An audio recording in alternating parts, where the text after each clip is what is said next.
ጋድ በለስ ሄርሜላ ጋድ በለስ አብርሽ ቤተሰብ ድጋሚ ተቦሸሩልን እኔ እንደው በቃ ይሄ ክላስ እኮ ውጭ መሆኑን ጠቀም አብርሽ በድጋሚ ሊያገባ ነው። ቀለበት ነው ወይስ ሰርግ ነው? ሁላችሁም ገምቱ። ኖ እያያችሁ በደንብ ገለባብጣችሁ እዩት። ቤተሰብ አብርሽና ሄርሜላ ተሞሸሩ ማለትም ድጋሚ ቀለበት አሰሩ። ጋድ በለስ ኢትዮጵያ ጋድ በለስ አብርሽና ሄርሜላ። እንግዲህ አቤል ግሬስ ያነጭ ቀማል ምላችሁ ልጅ ምን ብሎናል መሰላችሁ?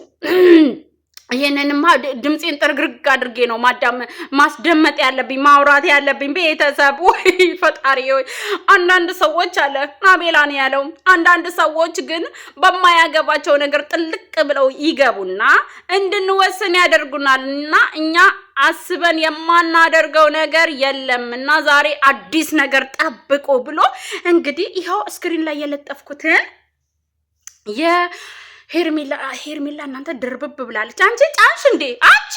አንቺ ድንግልሽን ሰጠሽው እንዴ? መቼ ነው የሰጠሽው? እንዲህ ሁሉ ነገር ሲጭኛልሽ ቀን ነው እንዴ የሰጠሽው? አረ እንደዛ ከሆነማ እንደዚህ ሆድሽ አይገፋም። ደርበብ ብለሻል ሄርሜላ እና ምላችሁ ነገር ጋድ በለስ ኢትዮጵያ ጋድ በለስ አብርሽና ሄርሜላ ወይ እና እንዴት አባታቸው እንደሚያምሩ እንግዲህ ነጭ ቅማል ይቀየር እንዴ? አሁን ደግሞ የአብርሽ ወዳጅ እየሆነ ነው። ስሙ ይቀየር እንዴ? ይቀየር በቃ አቤል አንበለው። እስኪ ገለበጥ ድረስ አቤል አንበለው። ከተገለበጠ ግን ነጭ ቅማል ነው። የምሬ ነው የምላችሁ። እና እንግዲህ ከቡጥቡጡ ከድብድቡ በኋላ አብርሽ ይመስለኛል ነገሩን አስቦበትና አቀዶበት ድጋሚ እንግዲህ ይሄ ይመስለኛል ከጀርባ ማለት ነው። ከጀርባ ዝም ብዬ ስጠረጥር ማቴዎስ ሆቴል ይመስለኛል። ማቴዎስ እርግጠኛ ግን አይደለሁም። እና ዛሬ የሆነ ፍንጭ አሳይተውናል። ይመጣሉ። በጉጉት እንጠብቃቸዋለን። አቤት። አሁን ደግሞ እሷ በጥበብ በኢትዮጵያ በሀበሻ ልብስ በጥበብ ተሞሽራለች። እሱ ደግሞ በሱፍ እንግዲህ አምሮበታል። ቅንብር ነው ብዬ እንግዲህ ገለባ ብቻ አየሁት። ቅንብር አይደለም። ሄርሜላ በቁጥጥሩ ላይ እንደ ትግራዮች እዚች ጋር እንትን አድርጋ እንግዲህ አምሮባታል። አቤላም ቅንብር አይደለም። ይሄ ነገር ግን ሳስበው የምር ተሞሸሩ ነው ወይስ ድጋሚ ቀለበት አሰሩ ነው? እናንተ ይሄ ልጅ እኮ አብርሽ እኮ ውበቱ እየተመለሰ ነው። እኔ እኮ ብያችኋለሁ። እቺ ልጅ ውበትም እየደፋችበት ነው። እሷ ደግሞ እንዴት አባቷ ነው የምታምረው። የኔ ልዕልት ሄርሙ፣ የኔ ንጹህ ሴት አብርሽ እባክህን አደራህን፣ እንደው ሄርሜላን የጎዳሃትለት ሄርሜላን ለመተው ያሰብክ ቀን እንዲህ እቃህን ነው የምናንጠለጥልልህ እኛ ማለት ነው። አንፋታም። እኔ በተለይ አልፋታም አብርሽ፣ እውነቴን ነው የምልህ። እቺን ገራገር ልጅ እቺ ንጹህ ልጅ የጎዳሃት ቀን አተርፍም፣ አንተ አተርፍም። እንግዲህ እያየህ ነው። ወንድምህም ጠላት ሆኖብሃል እና ሰምተናል። ደግሞ ዛሬ የተፈጠረው ሰምተናል።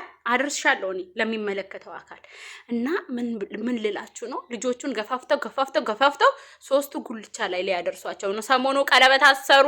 አሁን ደግሞ ቀለበት አስረው ይሁን እንዴ ቀለበት ታስሮ እንደዚህ እንትን ላይ ምንድነው ሱፍ ላይ አበባ ይደረጋል እንዴ? እሷስ አበባ ትዛለች እንዴ? ቤተሰብ እንዴት ነው ነገሩ?